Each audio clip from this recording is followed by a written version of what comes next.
Je n'existe que, j'allais dire que quand je peins.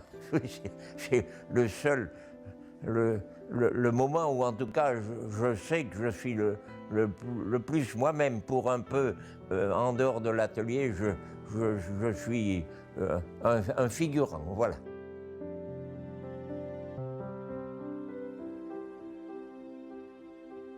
Enfant, très tôt, on partait beaucoup dans la nature. Et c'est vrai que ça m'a aussi formé le regard, je pense, d'une certaine façon. Ah ouais. Tout jeune, j'ai été frappé que l'automne dans les environs de Grenoble, c'est de très loin la plus belle saison. Ah ouais. Bon, même si après, bien sûr, on sait que, comment dire, l'amour de la peinture naît d'une rencontre avec une peinture. C'est pas la nature qui... Il y a eu à une époque une confusion entre... Mais il y a quand même un certain lien que j'ai pu constater jeune, comme en apprenant à voir. Je ne renie pas ces paysages que j'ai connus.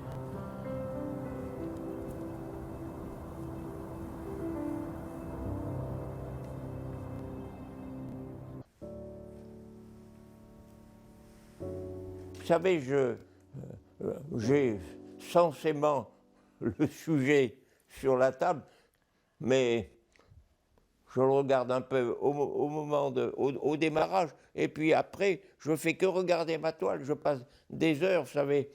Il y a des fois, certains soirs, je peux rester 3 heures devant la toile, même sans rien faire. Et puis, comme ça, peu à peu, je vois là, ceci, cela, les uns par rapport aux autres, simplifiés. Oui, oui.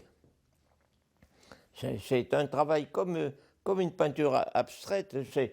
C'est la toile qui me dit ce que je dois faire. Hein. C'est pas le sujet.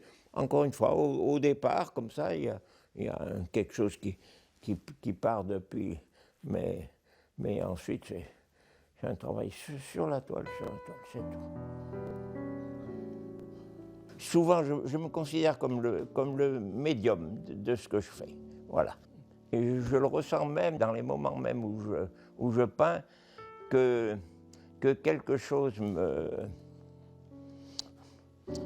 permet justement voilà, de passer au-delà des mots, des concepts, et j'ai le sentiment maintenant que les choses obéissent à ce que je ressens, et donc